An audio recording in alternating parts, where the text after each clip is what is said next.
year there will also be, I think, a COP27. It's almost too much to think about, but I can tell you that some young people that I was talking to yesterday, they're already sharpening their pencils and getting their plans in place and working out what they're going to do and what positions they're going to take at COP27. And in 2023, a very important part of the Paris Agreement, a global stocktake of emissions, which will be an important opportunity, I think, really to put individual countries' contributions or lack of them under the microscope and say, really, how are we getting on and who is doing what? So just pausing there and taking stock. Samuel, could you come in and say how you're going to try and keep the momentum going? You're doing great work on both the sort of global level and the local level.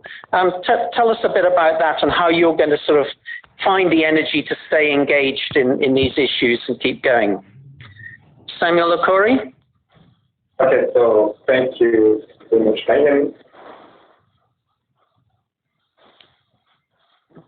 It's a little unclear. Could you hold it a little bit closer to you, just to be a bit louder? Can you hear me now? Yeah, that's better. Thank you. Okay, thank you. So there has been a whole lot of things going on in the world currently, and then with no doubt that climate change is on us and it's spreading everywhere. Look at our lands. In fact, in Nigeria currently, there has been unpredictable rainfall. There has been land degradation, scarcity of food. There has been increase in costs, and in fact, it's really much high temperature. Okay, plastic pollutions. Like from my own end, I think in Nigeria, I have been able to do a whole lot of things in terms of engaging with stakeholders from high to the bottom, and then also mobilizing youth and also training youth as well in regards to climate change adaptation and mitigation, and also a transition approach as well in case they cannot be able to tackle it, or in case they are able to tackle it and they just want to switch entirely. Because my major aim, apart from the mitigation and the adaptation, my major aim is also looking at transition phase, because not everybody can actually transit from carbon and from climate change to something else. Let's say companies and industries that are major polluters of carbon emission.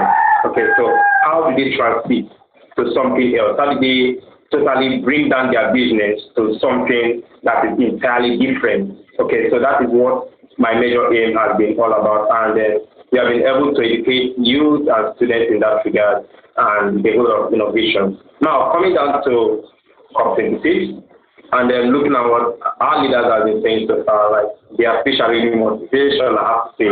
It's really inspirational. So when you see high-profile speech, okay, and you see speech that calls for immediate action, but I just have to pause to listen to those speeches again and again and again, because I know this is not the first time of hearing those words. This is not the first time of those speeches coming out. In fact, this is the first time of having high-spirited motivational talks that will actually make someone leave whatever he or she is doing to listen to it over and over again. But what after the speech, what next? Okay, we don't want talk, and then it ends under the carpet, under the bed. We want, as you are talking, you are giving us practical steps you are taking in your country to say, fine, this is what you are doing. India said they are going to stop emissions. They are going to zero net carbon by 2070. Nigeria by 2060, and other countries. But my major question to this country is, how can you be able to measure your carbon emission currently? And what steps are you even taking that will make us know that, okay, by 2070 or at most by 2050, there should be over 50% drop of carbon emission in your country? Yes. So we really need to get to practical. Until we see the practical approach they are doing, then all I have to say is most of these things are talk and talk and talk.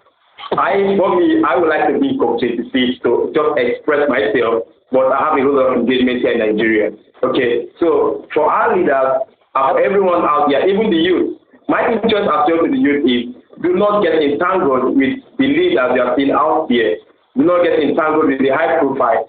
Do not get entangled with them, snapping pictures with them, because most of these things make us forget why we are actually there.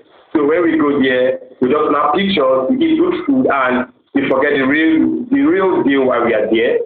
But they should also hook them take them to give them the pressure that we are feeling this thing and we need results. We don't want to talk. People have been talking.